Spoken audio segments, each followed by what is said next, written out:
Vous voulez réussir à tous les coups le début de vos présentations ? Commencez par une blague. Vous allez faire rire le public, vous allez voir, ça marche à tous les coups.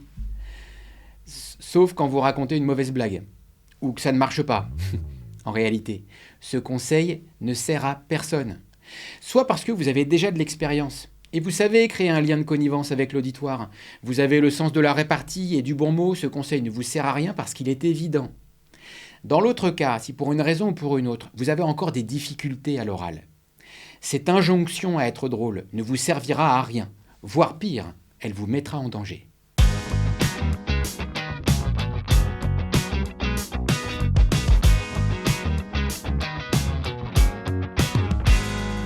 Cela dit, réussir à commencer vos présentations en faisant sourire, voire rire le public, est une excellente manière d'animer une complicité avec eux. Dans la méthode de pleine confiance, prendre soin des premiers mots d'une présentation est ce qu'on appelle faire une connexion. Et il y a plein de manières de se connecter efficacement avec un public. Vous pouvez les interpeller, leur partager un chiffre clé, leur poser une question, parler d'une actualité ou leur raconter une anecdote. Parmi tous les démarrages efficaces, il y a une famille de connexions extrêmement puissante, celle où vous allez surprendre le public. Surprendre le public, c'est jouer avec une limite extrêmement sensible, la limite de ce qui est acceptable et de ce qui ne l'est pas. C'est exactement la limite avec laquelle vous jouez quand vous faites de l'humour avec le public. Vous l'amenez sur une crête où si vous en faites trop, vous prenez le risque de donner le sentiment que vous faites de la provocation et si vous n'en faites pas assez, votre blague va retomber en bas comme un soufflet. Oui, cette connexion est puissante, mais parce qu'elle est puissante, elle est aussi dangereuse. Voilà pourquoi en général on attend d'avoir de l'expérience et que ce sont les dernières connexions que l'on apprend à travailler.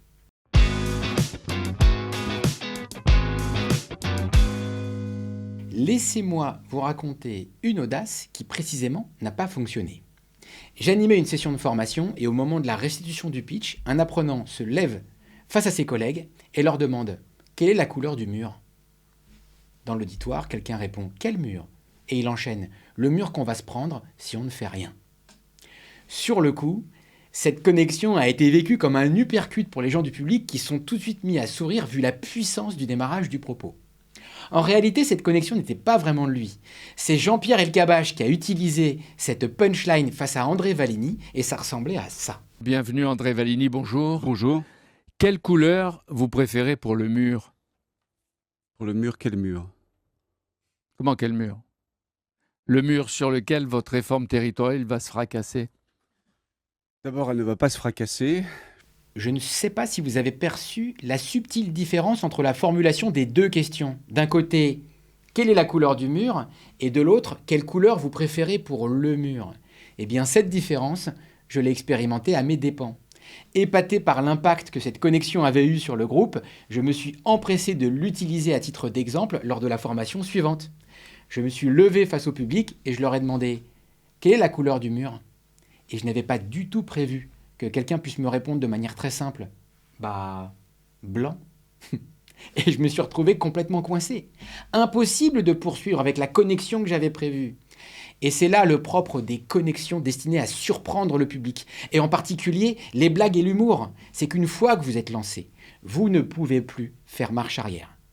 Voilà pourquoi j'utilise toujours cet exemple lors des formations.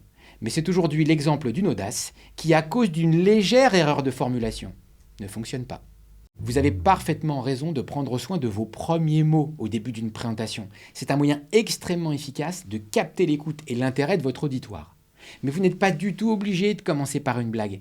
Il y a plein de manières extrêmement efficaces de se connecter avec un auditoire et ce sera l'occasion d'une prochaine vidéo.